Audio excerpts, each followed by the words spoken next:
अगर आप चाहते हैं शिवांगी फिल्म्स का वीडियो सबसे पहले आप तक पहुंचे, तो लाल बटन दबाकर हमारे चैनल को सब्सक्राइब करें और बेल आइकन दबाना न भूलें।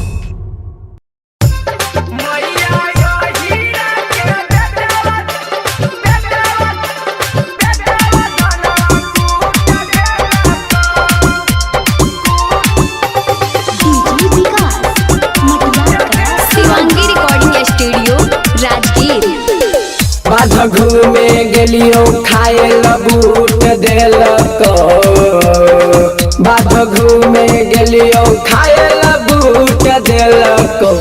मैया या हीरा के बेटवा धनवा कूट देलक, मैया या हीरा के बेटवा धनवा कूट देलक।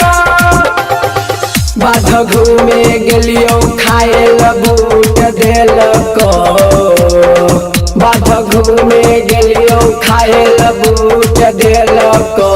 मैया या हीरा के बेटवा धनवा कूट देलक, मैया या हीरा के बेटवा धनवा कूट देलक।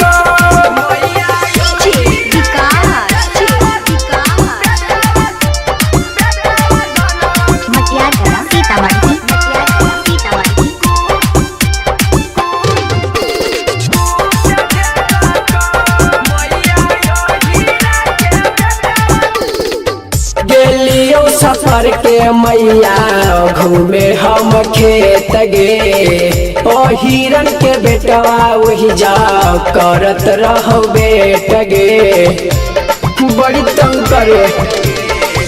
गेलियो सफर के मैया घूमे हम खेत गे, ओ हिरन के बेटवा वही जा करत रहो बेट गे। मीरा उठ जवानी हमर झूठ कैलक, मीरा उठ जवानी हमर झूठ कैलक। मैया या हीरा के बेटवा धनवा कूट देलक, मैया या हीरा के बेटवा धनवा कूट देलक।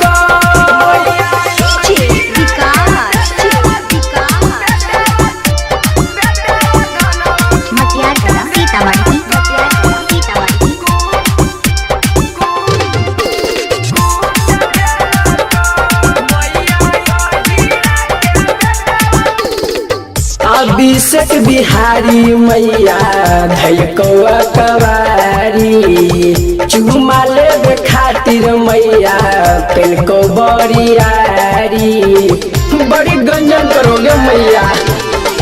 अभिषेक बिहारी मैया धैकौआ कवारी, चुमा लेबे खातिर मैया पेलको बरियारी। पदी परदेसी कुटेला छूट देलक, चीनी लाल यादव कुटेला छूट देलक। मैया या हीरा के बेटवा धनवा कूट देलक, मैया या हीरा के बेटवा धनवा कूट देलक। Shivangi recording studio Rajgir.